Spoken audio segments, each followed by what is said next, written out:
This is the Next Simple Step podcast. I'm Paul Goldsmith. Today, special guest, Michael Meshaw. I don't know how best to describe you. Real estate broker, world traveler, coach, teacher, administrator. Welcome to the Next Simple Step. How would you describe what you do, Michael? Well, currently, by vocation, I guess I've been a real estate agent, but I haven't sold a house yet or found a buyer. Well, I have buyers, and we just haven't found a house for the buyer. So that's where I'm at. Okay. So you're a really new agent and about to close your first home. This is an exciting moment. Hopefully we are. Hopefully we're within the window of closing it, but we may have an offer coming on that one. So that'll be exciting. And once that offer comes, just trying to navigate the other parts of my life well, husband, father, coach. Yeah, there's so many things going on. And I tell people, real estate is what I do. It's not who I am. And it allows me to do these other things. And so that's the why behind the what. Well, and so I'd love to start there as far as why did you make this pivot? You're brand new into real estate. What was the inspiration for that? It was freedom and flexibility. If I had to put it in short terms, I wanted more freedom to spend time with my family. I wanted flexibility to be able to take my son to soccer practice. If coaching opportunities opened up for that with soccer, then great, and it has. But I also have a heart for families and for men and dads and husbands to have conversations with them coming off the mission field and back into the U.S. One of the things we saw was member care with missionaries, and to be specific, and try to walk them through conversations and things that may not have or want to have otherwise. But I just want to care about people, and hopefully real estate is the vocation that allows me both financially to take care of my family, but also freedom and flexibility to pursue other kingdom-driven ideas. Yeah, and I think the key word that you mentioned is freedom. Why do we work any job? Hopefully, it's provide for our family and basic needs. But beyond that, you get a choice of where you're going to work, what you're going to do. And ultimately, it is about freedom to do what you're called to do, to pursue your best self and help others along the way. And that's what you're doing, man. I love that and admire that. Now, you mentioned being in the field. You served on the faculty of a school in Kenya for a number of years. Tell us about that experience. 7 years at Rift Valley Academy in Kajabi, Kenya. It's about an hour north of Nairobi in East Africa. It was a boarding school, international boarding school for missionary families primarily. That was the mission and vision of the school. And so my wife and I went over there to be teachers, and we did all sorts of different things and roles. We were teachers. We were sport coaches. We jumped into dorm parenting for a little while. I was the athletic director, activities director. My wife taught PE. She mentored. I mentored. We served on several different teams and committees while we were there. But we were basically a support staff for missionaries on the field on the continent of Africa, is where our organization primarily focuses. So we love the fact that we could be the support for those people that needed an education and a place for their kids to go to school and to live that part of their lives that they may not be able to otherwise. Man, 8 years living on another continent with your family. What's that like? You mentioned you're really passionate about being a dad and helping other dads, and being a husband, helping other husbands. How did you balance all that, being in a foreign place, literally, and supporting all these other people while raising a family? Not well sometimes. I'd love to be able to say, hey, I navigated it well. I had all the balls in the air. Everything was juggling just fine. But there are times where I did it very poorly. Checking emails at the wrong time when I should have been spending time with my family, being out and doing other things that may not be necessary, but it was more just something I would enjoy doing. But there were times when, I kind of got a wake-up call, and I started looking at my kids and trying to figure out, what? I'm missing some of these things, and I don't want to do that. And one of the reasons we even went to Kenya is my wife and I were asking ourselves a question: what would we regret not trying 5 years from now? And we could stay in the States and work the jobs we were doing and do good things here. No doubt, I think it would have been good things and things that would have had lifetime impact on people, but we would have regretted not trying to go to Kenya. So we raised our support and went. And so then I started looking at my family and I said, you know what? If I don't stop doing some of these things, I'm not going to look back on my life and say, I regret not checking email. No, nobody looks back and says, I regret not checking email. Yeah.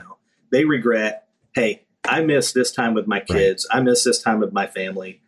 And the important things, a lot of times they become the stuff we trim instead of the unnecessary things that could be put off till later, but we try to do the mental gymnastics to prioritize those.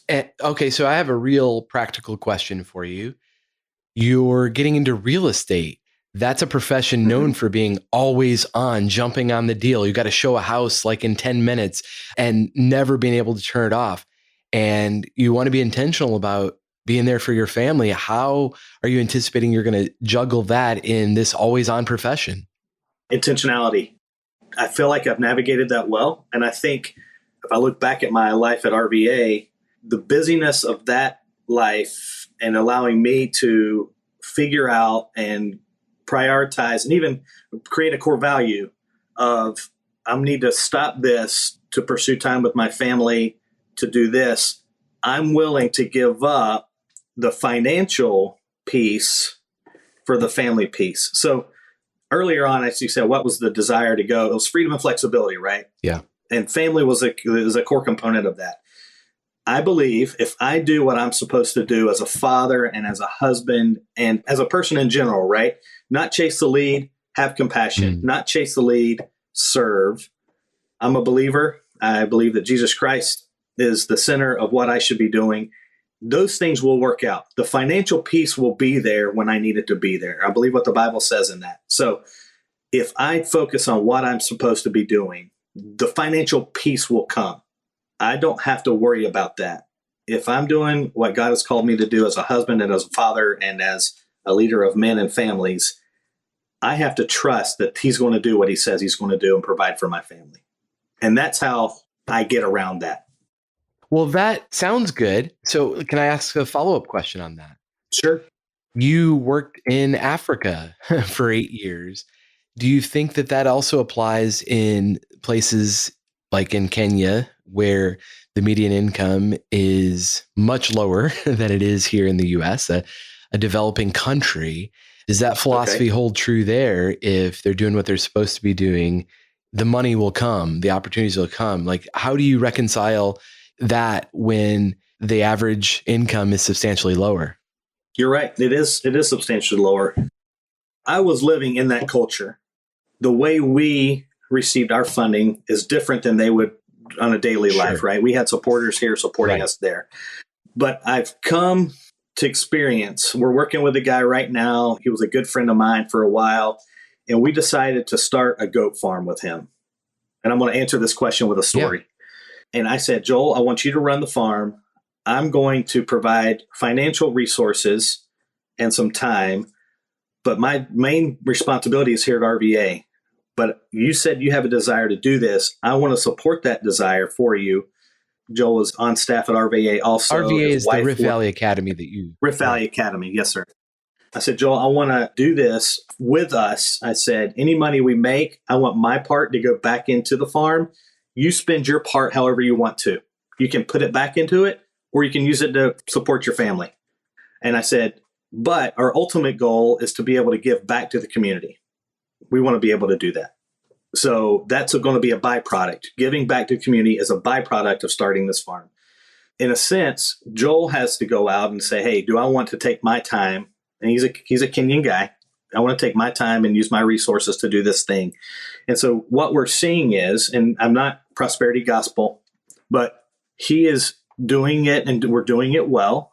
I think our farm's being blessed. We just had 2 new goats. So we're now we started off and I think we bought a total of maybe 5. Now we're up to about 13. We've given away 2. We're selling milk. But your question, to go back to your question, hey, how do we rationalize that philosophy based on the different income structures? I say, the Lord has said, and I believe this, if you do this correctly, he will provide. Aesthetically, what does that provision look like? A house, shelter, food, clothing. He doesn't necessarily promise wealth and long life. He doesn't promise nobody's going to get sick. He promises he's going to take care of us. And that's what I believe.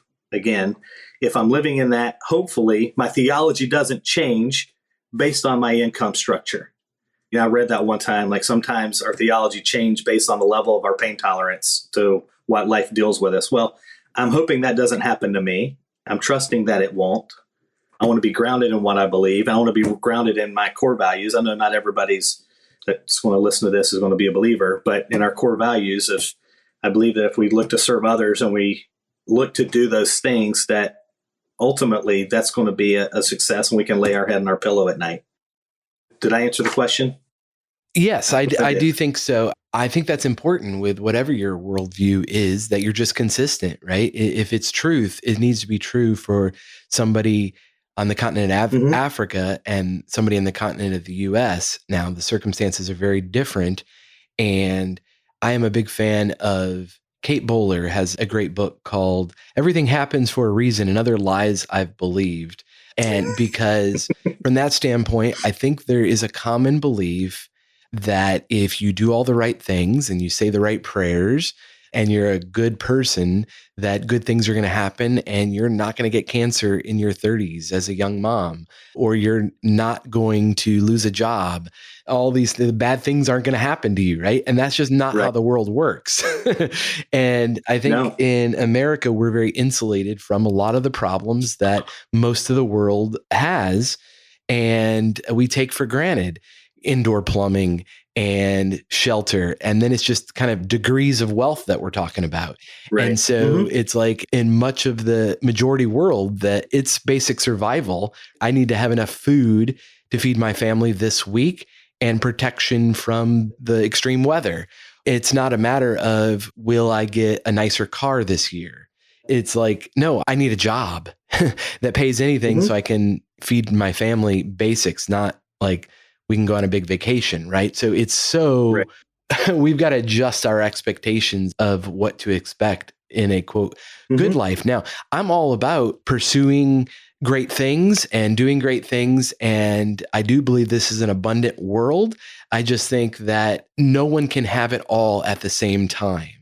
And we have to really decide what to prioritize. And back to your earlier point about, are you going to get to the end of your life and really be proud of the fact that you answered every email, but you missed out on moments with your family? And I just think that that's a thing. There are some people that live with more modest means that have much more peace and contentment because they aren't necessarily chasing the treadmill of work and achievement and the ladder. And I personally struggled with this, just being a achievement driven person. I love to achieve and succeed, but to what end, right? You know, how do you define success? And where I'm at now personally is it really is in freedom. As you said, I used to think, well, I didn't necessarily want to make a profit as much as I wanted to make a difference. Now I've realized they're not mutually exclusive. The more profits that I can pursue and make, the more difference I hopefully can have. And so that's really where I'm at now. It's like, I don't apologize for trying to be successful in business. I have a few different businesses, and my goal is to be as profitable as I can so that then I can use that money, not only for my freedom, but use my freedom to be able to have an influence in the world. And I'll give you an example of that. And I'm so privileged to be able to do that. I know not everybody is afforded the opportunity. So I'm immensely privileged and I want to use my privilege well. I'm acknowledging that to help others that don't have as great of a privilege. And I was able as an entrepreneur to take 2 days off this past week to volunteer for our local food pantry and actually help them with a fundraiser, because one of my companies is a fundraising company. So I do it professionally, but I also do it in my free time. And I was unpaid for this. And it was so fulfilling to be able to do that. If I was working a 9 to 5, if I was working for somebody else, I wouldn't necessarily have had that freedom of time to volunteer my time to do something meaningful. So all that to say, I'm a big fan of pursuing success for the benefit of others, pursuing success for being able to have influence and make a dent in the world. And some people are pursuing success for the sake of success and status, and you can't take that with you. So you got to check that too, because I think you can get caught in that where it then just becomes about acquiring more wealth or status. Mm-hmm. And I realize that we are just so immensely sheltered and privileged here in America. I don't take that for granted. I want to do as much as I can to help others along the way. Paul, I think one thing you touched on, you didn't use this word, but stewarding your time and your resources well. I think what you have, and you can go, this plays out over and over and over again. You've been given something. Yeah. How do you steward it? Do you steward your finances well? Do you steward your time well? Do you steward your energy well? Because you may be given all these resources, but if you don't steward them well, right, there's no value in them. Right. Or they lose value, and then eventually they disappear. Absolutely. And I think it's often quoted that money is the root of all evil, but that's not actually what the scripture says. For those that are unaware, what's it actually say? The love of money. That's it. The love of money is a tool, and it's a useful tool in our world. Mm-hmm. And so I don't apologize for having money, but I am responsible for how I use it. But if that becomes my idol, if that becomes the ultimate thing, then that's a problem, because then I'm stepping on people to acquire more wealth. And the whole point of acquiring money is so that you can help other people, in my opinion. Great. Well, we have love God and love others. And if you're stepping on people to achieve what you want to achieve, that takes off the love others part. And then I remember hearing this. It was he owns the cattle on 1,000 hills. He keeps it in people's backyards, and it's their responsibility to steward that cattle. And we saw this, having to raise support to go overseas. We saw that over and over and over again. Some people had tons of cattle, would give us a couple. Some people had a few cattle and gave us a couple. But we know that the Lord was going to provide, but he was going to have to use others to do it. And how are they going to steward their resources and slide some over into our backyard, even though our backyard was 7,800 miles away? Absolutely. Well, now we've quoted scripture, but I'll quote Spider-Man: with great power comes great responsibility, right? And with privilege, with great wealth comes responsibility. What are you going to do with it? I think people struggle with that, but I also think they do what's modeled before them and what they've seen modeled. So if they see somebody and they have a mentor or accountability or however you want to call it, and they look at them and they say, hey, this is somebody I look up to. How do they steward that responsibility? How do they steward that time? I have the privilege of working on a team with a really good leader. And I know people that he has surrounded himself with are really good leaders in the real estate industry. And they spend time with family. The other day, I messaged him something, and then I realized I shouldn't have messaged him because he had told me that he was taking that day off to go with his family to go do this thing because their kids are on fall break. This other guy had a large piece of property, dedicated the property to be a park, but named it after his wife. Well, you've probably never met his wife because this guy's the developer and his wife is in the support role, right? But I can guarantee you that he doesn't consider her a support role. He considers her an integral part of his business. And coaches are the same way. Like a sport coach, if they've been modeled, scream and yell at the referee, treat kids poorly, that's the kind of coach they're probably going to be unless they've learned and been taught a different thing. And I think that's what hopefully you have had good advisors, good mentors, an accountability group that says, hey, Paul, we noticed that you did this. Awesome. Or, hey, Paul, we noticed that you did this. You might want to reconsider how that takes place next time. And I know people that really care about me. When they see me do something a little sideways or about to make a decision that may be a little sideways, they're going to say, hey, Michael, let's take a break. Pause that. What do you think is going to be the repercussions if you do that thing? And then I can back off of it. Man, that's powerful. Two things. One, I have a friend that asked me to be on their personal board of directors. I'm like, ooh, you have a board of directors? That's cool. I love that idea. That's a great idea. Companies and nonprofits have board of directors to keep accountability. And I'm like, whoa, that's amazing for a person to have a board of directors. And it's not so that those people judge you. It really is so you tell them what you're trying to accomplish. You tell them your values. And when they see you acting incongruently with that, they gently, because of your friends and family, they call you out and say, hey, you said your core value is this, but you're your actions are actually doing the opposite. So you might want to course correct. And then you can come to truth with that. You can say, no, I changed my mind on my core values, or you're right, I need to adjust. What you just said, as far as we all have models, and I don't think we realize that in a day-to-day, moment-to-moment basis. We think we're being original. We think we're having original thoughts. We're not. Everything is modeled as far as what success looks like, what we value. And so if you want to change your life, get different models. You're the average of the 5 people you spend the most time with. I believe that. There's an incredible book called Wanting: The Power of Mimetic Desire in Everyday Life. The author is Luke Burgess. And it really opened my eyes to that, where he basically calls this out. It's like mimetic desire. What does that mean? We're mimicking other people's behavior without even knowing it. And I think we're talking about money and wealth and priorities. A good rule of thumb is when you go to buy something, what is the purpose of that thing? Would you buy it if no one else could know about it or see it? Because what are you trying to do to impress your neighbor who is most likely, on average, in a mountain of debt? Why are you trying to impress somebody that they're not actually that impressed anyway?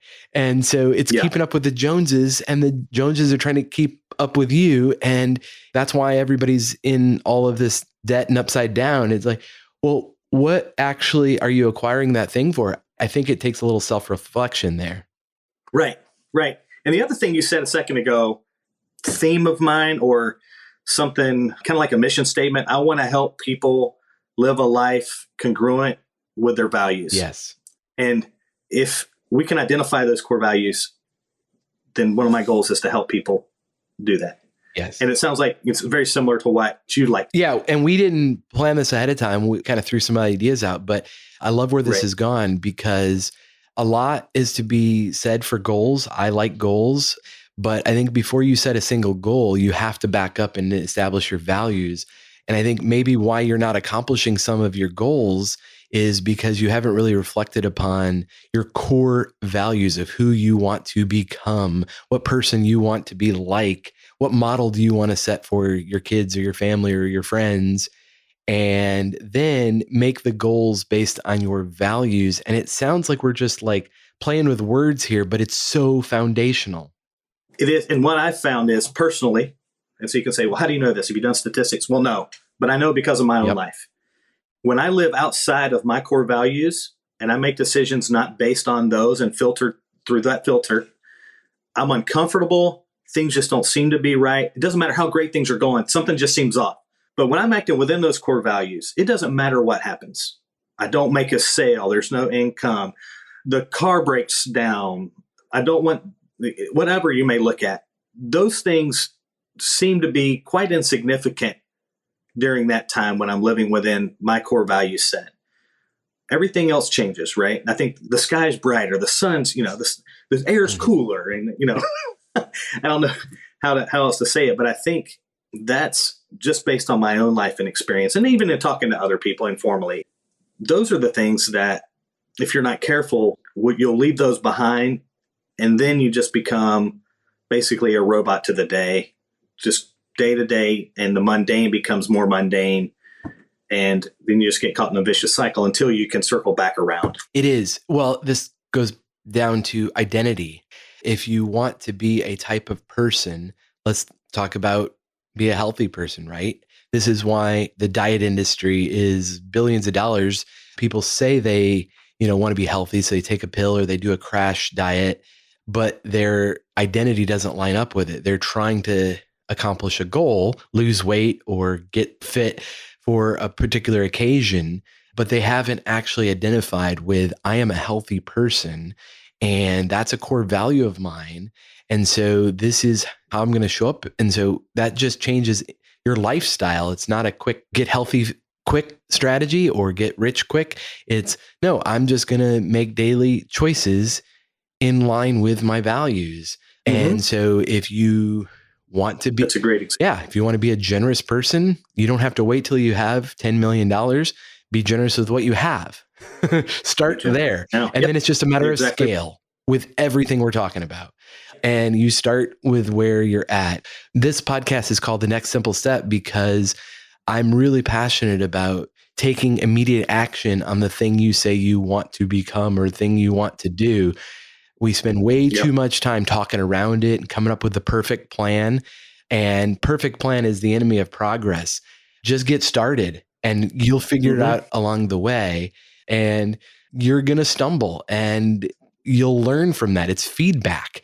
And then you'll try something different when that doesn't work. But whatever you want to do, just get started. Yes.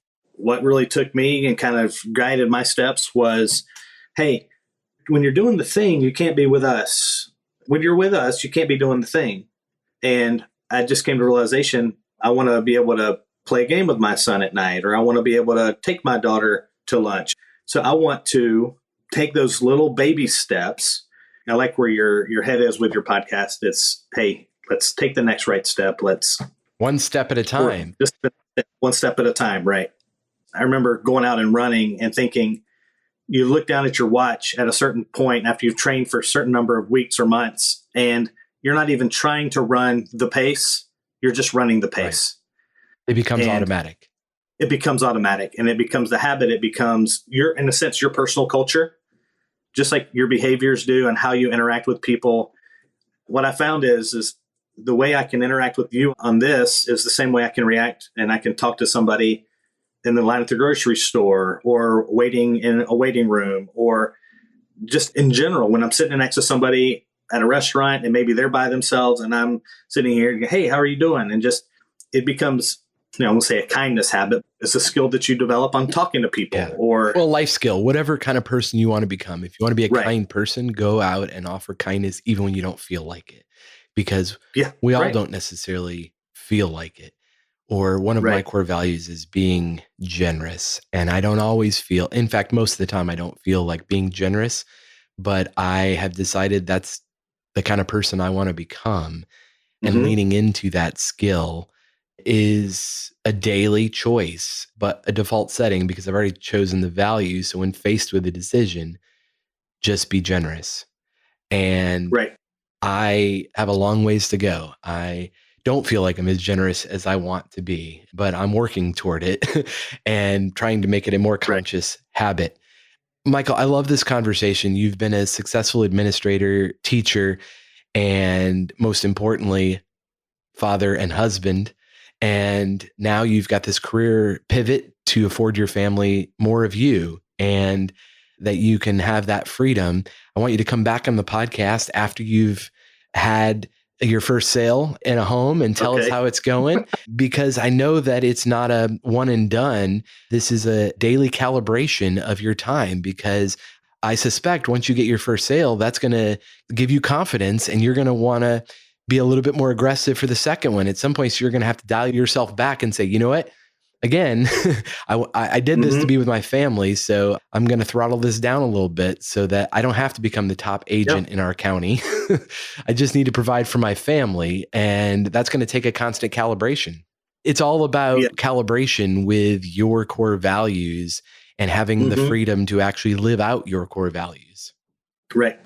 And that's where I want to be. I think even on one of my profiles, I want to help people live congruent to their core values, and hopefully I'll be able to do that both through real estate, both being a dad, because those are my most valuable assets. That's what I'm going to be.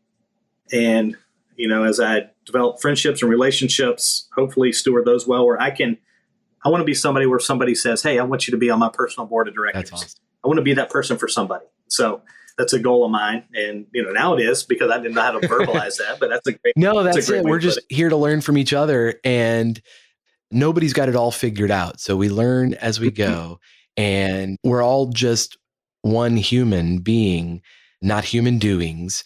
And there isn't a work version of Michael and a home version.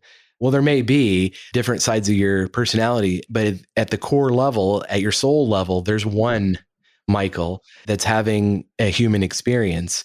And if you can get all of those different versions of yourself to be congruent, that's a win. I agree with that. Yeah. Well, I think that's a great place to end the pod, man. Hopefully that has helped you. Maybe you want to come up with your own personal board of directors, or I think I might. Yeah.